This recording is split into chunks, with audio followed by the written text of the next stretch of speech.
Maravilha, maravilha. Eu já vou começar aqui puxando um ponto muito interessante.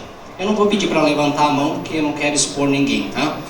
Mas eu vejo muita gente falando assim: a minha empresa nunca foi atacada.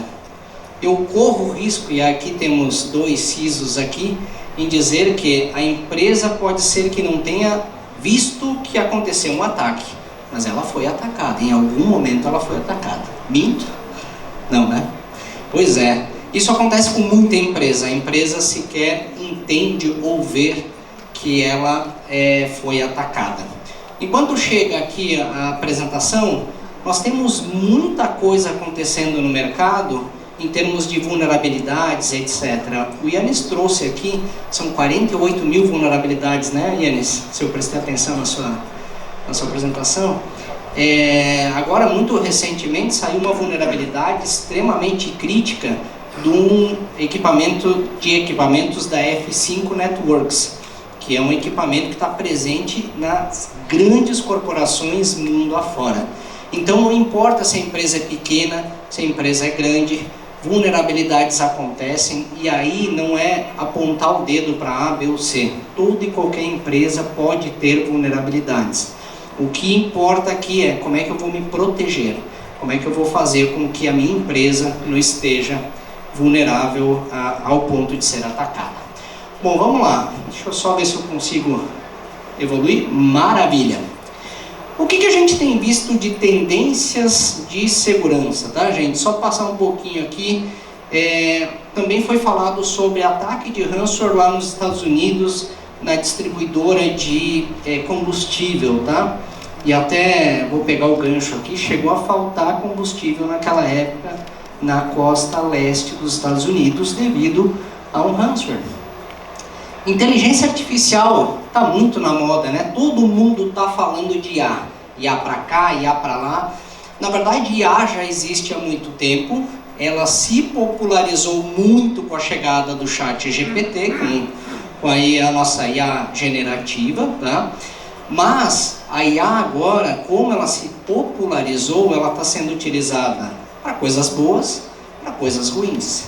Uma das coisas ruins é gerar código. Gerar código de quê? De softwares bacana, como do colega, e eu peço desculpas, eu sou péssimo com nomes, do colega que estava apresentando aqui uma parte de MFA, que é muito bacana. Você pode utilizar... Rodrigo, tá? Rodrigo, desculpa, Rodrigo. Eu sou péssimo para nome, às vezes esqueço até o meu. Para utilizar parte do código-fonte que ele vai desenvolver, pode utilizar IA? Pode. Mas em compensação tem muita gente usando IA para usar código que não deveria usar.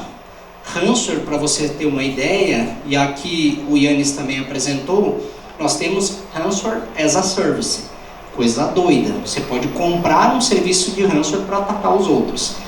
Poxa, eu não quero comprar Ransomware as a Service, eu quero comprar um ransomware para mim mesmo e eu vou executar. $15. $15 você compra um ransomware e você ataca empresas. Interessante, né? Bom, o que mais? A parte de injeção de código malicioso continua ainda nos top em termos de técnicas mais utilizadas. O que é isso? Significa que eu pego um pedacinho de código malicioso, coloco dentro de um arquivinho lá do computador e quando você executar, opa, fui atacado. E algumas vezes o seu computador não vai mudar nada. Você vai achar que nada mudou. Executei aqui, tá tudo bem. Eu vou trazer alguns exemplos mais para frente, mas existe um processo chamado esteganografia, se eu não estou enganado, uma palavra difícil, bonita, que é esconder um código atrás de outro. Imagina que você abre um arquivo de uma foto de um gatinho, e eu gosto muito de citar isso. Quem que tem medo de abrir uma foto de um gatinho? Ninguém, né? Pô, mas por trás da foto do gatinho tem um código-fonte que puxa uma informação da web e infecta a sua máquina. Você foi atacado e você nem sabia que você foi atacado. Phishing em aplicativos de colaboração. Poxa, Então quer dizer que eu não posso mais usar o meu Google Meeting, meu Teams e etc, porque eu posso receber ali um ataque? Sim, pode. E tem aumentado cada vez mais. A gente tem visto cada vez mais. E um dos culpados disso é a famosa IA, que está tão no hype aqui do dia a dia de todo mundo. Bom, vamos lá. Ataques cibernéticos continuam avançando. E quando eu olho aqui desse lado aqui, eu vou até sair da frente, apesar que eu sou baixinho, que todo mundo vai enxergar, né? O Brasil está em segundo lugar em termos de ataques, globalmente falando. É coisa de maluco isso aqui. Então, quando alguém disser, poxa, o Brasil não é target para ataques, vocês podem dizer, pô, eu escutei um cara lá de tal, que o Brasil, sim, é alvo de ataque, é alvo fortíssimo, tá? Isso aqui saiu numa pesquisa nossa, a cada 6 meses a gente lança uma pesquisa, a Cronis lança uma pesquisa, que comenta aqui onde é que a gente tem identificado mais e mais ataques. E aí tem um negócio muito legal, por onde esses ataques estão entrando? Se vocês olharem nesse gráfico aqui, vocês vão ver que 52% é phishing. O que é phishing? Phishing é quando você recebe aquele e-mail dizendo: o token do seu Bradesco expirou, clique aqui para atualizá-lo. Isso é um phishing. E vem phishing muito sofisticado, que você olha e você diz assim, meu, isso aqui é verdadeiro. Usam, quando você olha lá na URL daquele e-mail, lá você diz assim, ou no endereço do e-mail, melhor dizendo, isso aqui é verdadeiro. Só que no meio daquela @bradesco.com, estou usando aqui um qualquer, tá, gente? Tem um caractere cirílico lá no meio, que você não vai identificar. E aquilo é um phishing. É uma tentativa de utilizar aquilo para que você clique em alguma coisa e baixe alguma coisa para sua máquina. E aí, por que isso aqui é tão bem sucedido? E aí eu vou falar uma coisa que eu já levei muito puxão de orelha do meu time de comunicação internacional. Só tem duas profissões, vamos dizer assim, que tem esse dito cujo, que é TI e traficante. Nós temos o dito cujo do usuário. O cara vai clicar no e-mail, mesmo que você diga para ele, não clique em link que você não conhece. Muito bem, vamos evoluir um pouco aqui. A detecção está cada vez mais complexa. Olha alguns exemplos. Matrix PDF. Quem é que tem medo aqui de abrir um arquivo PDF? Foi arquivo PDF, né, gente? PDF, você vai lá, abre, ele abre no Acrobat Reader ou em qualquer outro leitor de PDF. Já era, né? Não tem perigo. Tem. Esse cara aqui, por exemplo, ele baixa um código-fonte para sua máquina, direciona um JavaScript e está feita a lambança. Esteganografia, que eu falei, foto do gatinho. Poxa, mas é só a foto de um gatinho. Eu vou abrir. É um JPEG. Pois dentro desse arquivo tem ali um malware escondido ou um software que está baixando alguma coisa da web, infectando a sua máquina e a partir daí o ataque acontece. E malvertising. Então, também acessei uma página da web, nada de diferente aqui, mas em background alguma coisa está acontecendo, ou seja, por trás ali alguma coisa está acontecendo. Pô, Regis, mas então eu não posso mais abrir nada, não posso mais clicar em nada, o mundo caótico, né? Não, na verdade não é bem assim. A gente só precisa utilizar alguma coisa que nos proteja de alguma forma contra esse tipo de ataque que está cada vez mais complexo de identificar. Bom, olha só, gente. Como é que você está cuidando do seu e-mail? Porque isso aqui é o que ataca, é onde chega toda boa parte das tranqueiras que chegam na sua empresa. Será que eu estou cuidando direitinho? E aí eu vou trazer à tona aqui um ponto muito legal. Isso a gente vê dia e noite lá. Eu fui pro... Você vem de 365, Fábio?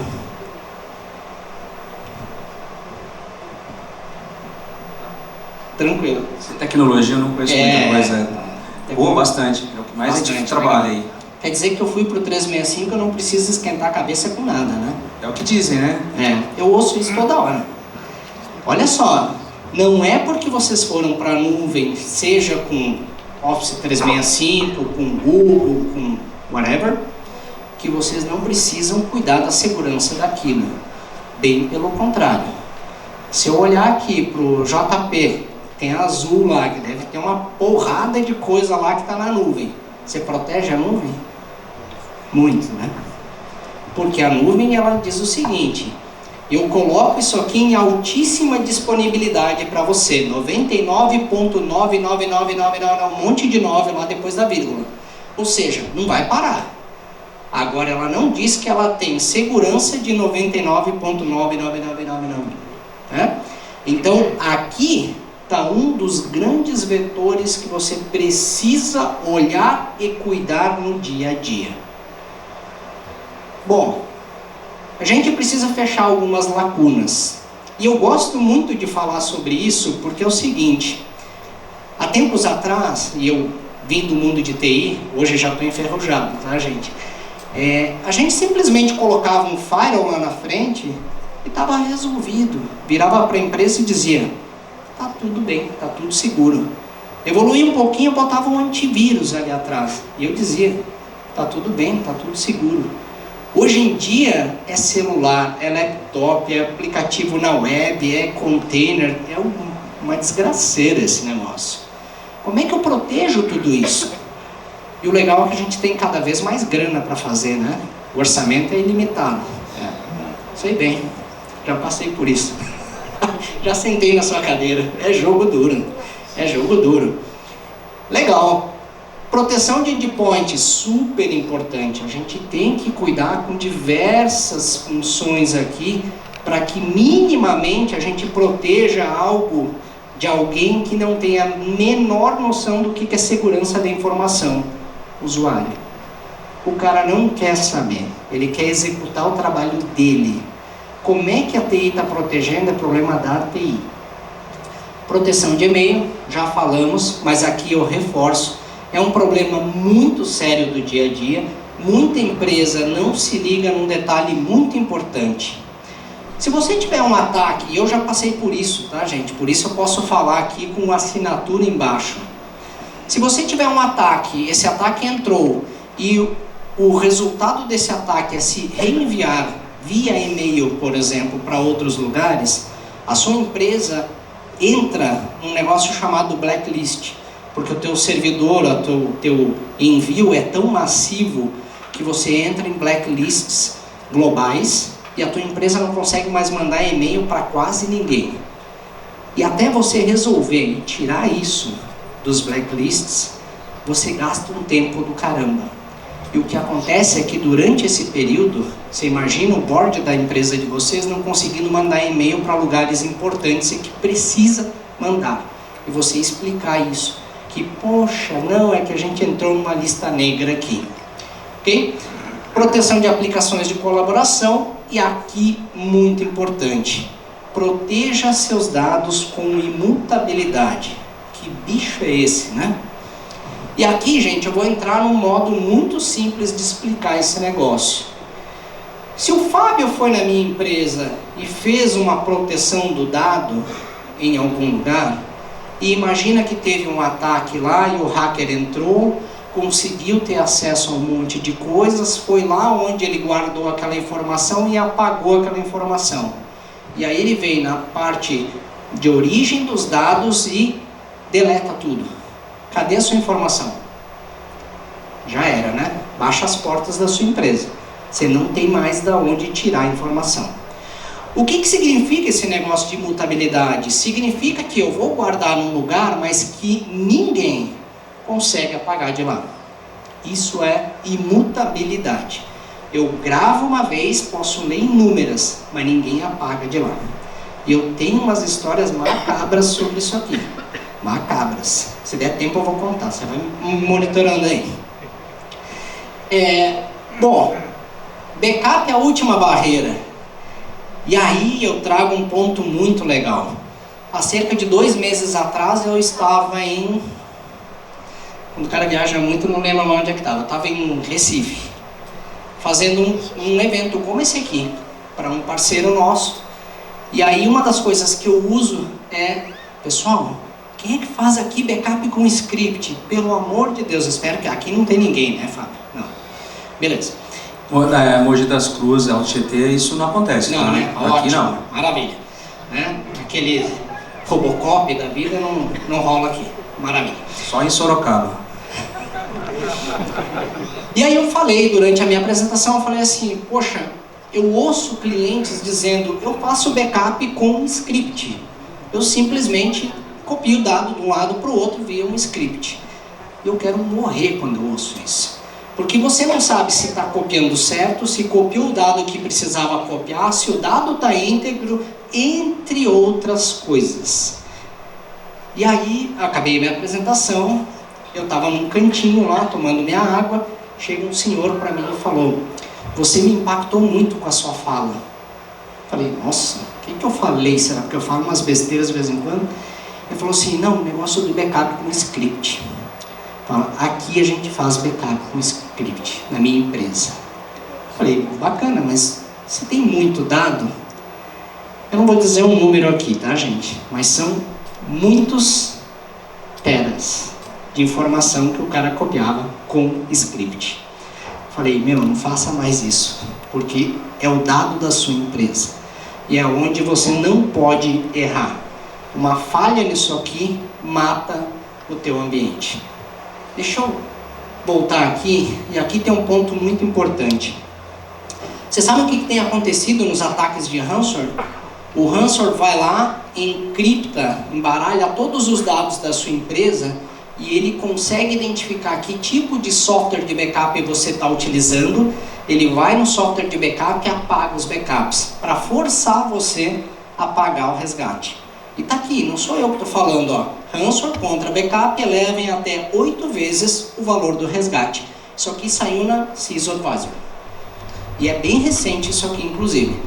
Tá? Então, sim, prestem atenção de como é que vocês estão salvando seus dados. Como é que a gente pode te ajudar? A gente pode te ajudar fazendo uma proteção completa para o seu ambiente. E aqui o legal é que eu não vou instalar um monte de coisas nas suas máquinas, é um único agente para fazer tudo o que precisa. E conforme você vai necessitando de proteções adicionais, você simplesmente com um clique habilita as funcionalidades extras. Backup para tudo o que você precisa com imutabilidade, proteção de 365 e etc. E por fim, continuidade dos seus sistemas. E aí eu quero abrir um ponto importante aqui. O Yannis comentou um negócio muito legal, eu acredito que tenha sido o Yannis que comentou, que a área de TI, geralmente quando vai falar de segurança e etc., complica, né? Usa termos ransomware, né? Por exemplo, aqui se eu for falar antivírus, EDR, XDR, eu posso apostar algumas fichas que boa parte ou algumas pessoas não vão saber exatamente o que cada um faz. Porque TI adora botar um monte de sigla. E quando eu falo disaster recovery, aí lascou. Que bicho é esse? Para que serve isso? Eu vou dar um exemplo muito claro aqui. Imagina que vocês estão trabalhando na sua empresa, muito legal, tudo funcionando bonitinho e de repente pegou fogo no centro de dados, né? No data center lá, onde vocês mantêm os servidores da companhia de vocês. Pegou fogo, fui no limite aqui. Pegou fogo e eu preciso resolver. Eu consigo comprar máquina rapidamente, tipo em horas a máquina está na minha empresa? Não, eu não consigo. Eu consigo simplesmente botar um PC lá e botar para rodar? Não. Daqui a pouco eu estou rodando um SAP usa terabytes de memória RAM, eu não consigo colocar qualquer máquina. Beleza, imagina que vai levar 30 dias para chegar a máquina. Legal, o que eu faço com a minha empresa? 30 dias de porta fechada? Porque eu não consigo fazer nada sem tecnologia hoje. Não consigo ler um e-mail, não consigo ver se tem estoque, não consigo fazer compras, não consigo fazer nada. Como é que eu boto a minha empresa para rodar? Isso é continuidade de negócio. uma parte de continuidade de negócio, é muito mais amplo, mas isso é disaster recovery. Então, como é que a gente tem que falar para a nossa empresa, para o board da empresa, que eu preciso do ambiente de disaster recovery? Eu preciso mostrar que se a empresa parar, ela vai perder X dinheiros por dia por estar parada. Querem ver um exemplo bem recente? Jaguar Land Rover. Vocês devem ter visto na mídia, Jaguar Land Rover teve um ataque de ransomware agora recentemente, e ela ficou um tempo absurdo parada. Quanto custa para a Jaguar Land Rover ter a sua produção inteira interrompida porque não tem uma recuperação rápida, um plano de disaster recovery para botar o ambiente para funcionar? Olha o tamanho do problema que eles tiveram em função disso. Maravilha! Vamos lá. Olha, fui on time, hein? Posso só contar uma história macabra? Com certeza. Essas histórias eu adoro. Vou contar uma história macabra aqui. Gente, isso aconteceu aqui no Brasil, em São Paulo, tá? E não faz muito tempo. Foi coisa de alguns meses atrás. Eu, logicamente, não vou falar nome de cliente, tá? Mas um dia eu recebi uma ligação com uma pessoa no modo desespero homo, assim, total. E aí a pessoa falou: bicho, agora nós vamos colocar à prova esse negócio que vocês falam aí sobre imutabilidade. Falei, vixe. O que rolou? Um funcionário foi demitido, funcionário de TI foi demitido. Essa pessoa, assim, se tomou de raiva total. Ele tinha um acesso muito privilegiado dentro da companhia, de acessos a sistemas, apagou todo o ambiente de virtualização da empresa, todas as máquinas virtuais, foi no 365, apagou tudo que tinha direito, excluiu tudo que era usuário que podia e imaginava, trocou a senha do admin, foi no ambiente de backup da Acronis e zerou todos os backups e saiu da empresa. E aí o caos estava formado. A empresa estava parada, não tinha nada de Microsoft disponível para fazer qualquer coisa, não tinha backup, e aí? Faz o quê? Pergunta de 1 milhão, né? Por sorte, esse cliente era atendido por um parceiro que habilitou o Immutable Storage. E aí eu particularmente liguei para fora, falei, pessoal, estamos com um negócio aqui ultra crítico, e aí o nosso time de data center é que tem que entrar em ação para fazer essa recuperação. O time entrou, disponibilizou os backups de volta na console, porque o cara apagou os backups, mas apagou só da console. Ele não apagou do data center, tá? Por causa da imutabilidade. A gente voltou isso para a console e o cliente recuperou todo o ambiente de volta. Se não tivesse imutabilidade, imagina o que ia acontecer com essa companhia. Ela simplesmente ia ter que começar literalmente do zero. Legal? Obrigado pela atenção de vocês.